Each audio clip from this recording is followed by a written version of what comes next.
E de acordo com ONGs, os protestos no Irã já causaram a morte de 2.000 pessoas. E a nossa entrevistada agora é historiadora, especialista em Ásia e economista Carmen Lícia Palazzo. Tudo bem, professora? Muito obrigado por atender a Jovem Pan, como sempre. Boa noite, muito bem-vinda. Muito obrigada. Bom, professora, a senhora sabe melhor do que ninguém que para se avaliar um momento em que nós estamos passando ou enfrentando, só alguns anos na frente para fazer uma avaliação. Em que momento que o Irã está passando agora, desde a Revolução Islâmica de 79, em 2009 tivemos protestos também. Eu pergunto, talvez seja efetivamente uma das crises mais graves que o país enfrenta, com risco, inclusive, talvez, da queda de um regime? Boa noite a todos. Sim. Porque dessa vez juntaram-se várias forças internas.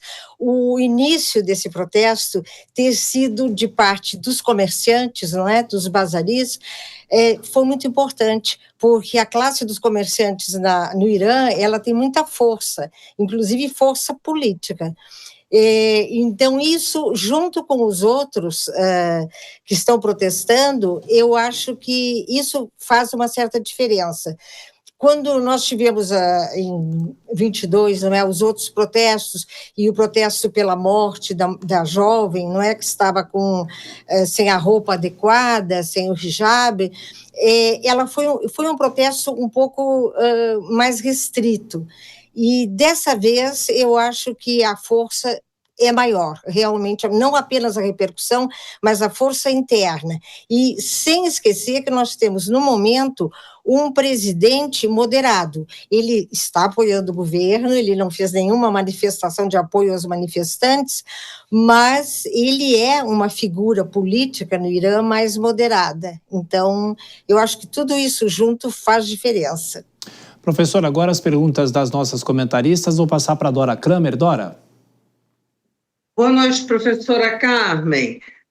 Bom, uma pergunta a senhora já respondeu, quer dizer, na verdade, duas, né, perguntas que eu tinha aqui. Primeiro, se há diferença, porque já houve outras ondas de protestos, e se há diferença, a senhora já respondeu que há diferença. A segunda seria se há possibilidade real da queda do regime dos ayatolás, e a senhora disse que sim, dessa vez é diferente. Eu lhe pergunto exatamente porque a reação interna é mais substantiva, se eu entendi bem o que a senhora disse, e mais ampla, e reúne vários setores da sociedade. Lhe pergunto, as forças internas são suficientes para abalar de fato o regime dos ayatolás, ou vai depender desta ajuda que Donald Trump diz que está a caminho? Boa noite. Realmente, as forças internas seriam suficientes, mas depende, por exemplo, de um grupo muito forte no Irã ainda, que é a Guarda Revolucionária. Então, a Guarda Revolucionária, não no sentido ideológico, nem por causa do Islã, mas pelos privilégios que o governo dos ayatolás dá a eles. Então, eu acho que haveria essa possibilidade, mas eu não aposto, digamos assim, totalmente nela, pela força da Guarda Revolucionária. Quanto à intervenção do Donald Trump, há um problema aí no meio disso, que é Arábia Saudita, Catar e Omã, porque os três, ontem e hoje, estiveram em conversações sérias e importantes com o governo norte-americano, explicando que, por exemplo, o bombardeio pode trazer consequências econômicas muito sérias para o petróleo, né, para toda essa questão do petróleo, e também para a estabilidade de todo o Oriente Médio. Então, o Donald Trump, para bombardear o Irã, eles deveria ter algum tipo de apoio ou de consenso com o Catar, com o Omã e com a Arábia Saudita, o que é um complicador. Então, sobra para ele os 25% de taxas, não é que ele disse que aplicaria a todos os países que continuassem fazendo comércio com o Irã. E isso a gente sabe que é uma coisa mais longa, né? Não vai surtir efeito hoje, amanhã e depois. Então, o meu medo, nesse sentido de reforço do governo dos ayatolás, é que não haja tempo suficiente, não é, para que as coisas piorem, porque só se piorar é que o governo cai, né? Isso aí é uma regra, digamos assim, também em qualquer outra sociedade. E se a Guarda Revolucionária segurar isso por mais alguns dias, aí eu não sei se teríamos as consequências de queda do regime. Professora, agora a pergunta... Pois não. É hipótese, né? Denise Campos de Toledo. Professora Carmen, boa noite. Eu queria saber mais na possibilidade de queda do regime, ainda que seja pelas manifestações da população, porque a gente vê uma ofensiva muito pesada. Se fala da execução de um jovem amanhã, mas as pessoas estão morrendo a centenas, milhares nas ruas. As informações que vêm de lá é que essas forças não têm limites em relação a tentar coibir as manifestações, mas quem seria o substituto? Se fala em Reza Pahlavi, que é filho do ditador, que na verdade se coloca como rei da Pérsia, o Shah do Irã. O filho dele foi criado nos Estados Unidos, né? Ele está longe de lá do Irã, mas ele já se colocou como um possível governante, e cartazes com as fotos dele têm surgido entre os manifestantes. É uma geração nova que não lembra do que levou à Revolução dos Ayatolás. Tem essa questão da crise econômica também do país, reforçando essas manifestações, a forte desvalorização da moeda local, inflação acima de 40%, falta de insumos. A senhora acha que pode levar ao que seria, em princípio, um retrocesso político, ou a senhora vê alguma outra saída no caso de queda do regime atual? Eu acho que seria muito arriscado se os Estados Unidos, por exemplo, apostassem em recolocar a, digamos assim, dinastia, né, Pahlavi no poder lá. Eu acho que, porque por mais que a memória do Shah não esteja muito presente agora, se houvesse essa imposição de fora, ela retornaria. Essa memória retornaria, e eu acho que a credibilidade dele como governante, me parece, eu não digo que não vai acontecer, mas se acontecer seria um erro, me parece, estratégico muito grande. Então eu acho, o Irã tem forças políticas importantes dentro do país, ele de todos os países da região, onde tem inclusive jovens mais bem formados, com acesso a uma vida universitária muito rica.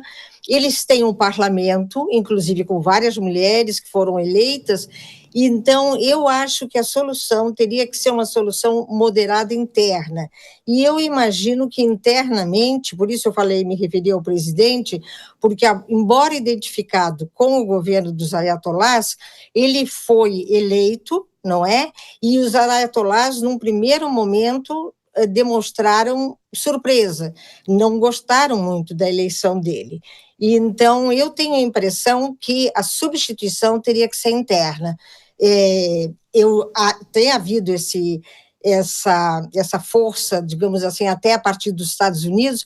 Eu vi que a ex-imperatriz Faradima, que agora tem 87 anos, né, mas que ainda é uma pessoa muito lúcida, ela fez várias manifestações sobre a volta da dinastia, sobre o filho dela chegar ao poder, não é? Como descendente do Shah. Então, eu acho que existe esse movimento, mas eu me pergunto se esse movimento é forte internamente. Me parece que não, mas a gente não tem fontes, né, suficientes para fazer muitas afirmativas nesse sentido.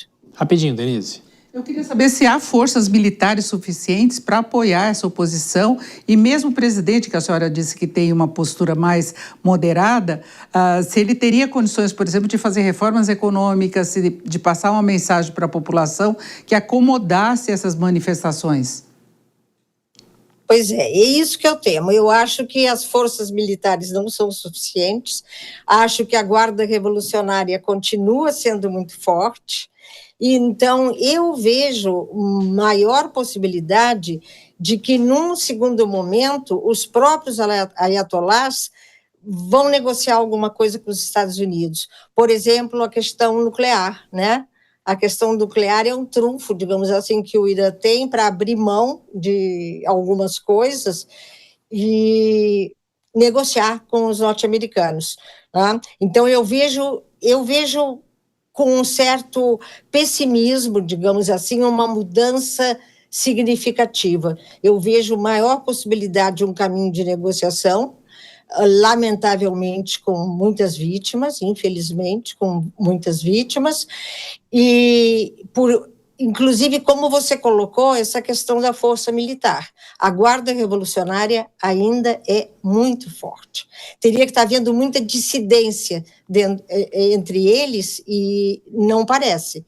A não ser que nos chegue alguma informação diferente, mas não parece. Parece que eles ainda estão fechados junto com o governo atual. Então, eu não estou muito otimista, né? Eu acho que pode levar a negociações do governo atual, ou de uma saída do Khamenei, de um grupo um pouco mais moderado no governo, mas eu não vejo uma queda do regime inteiro.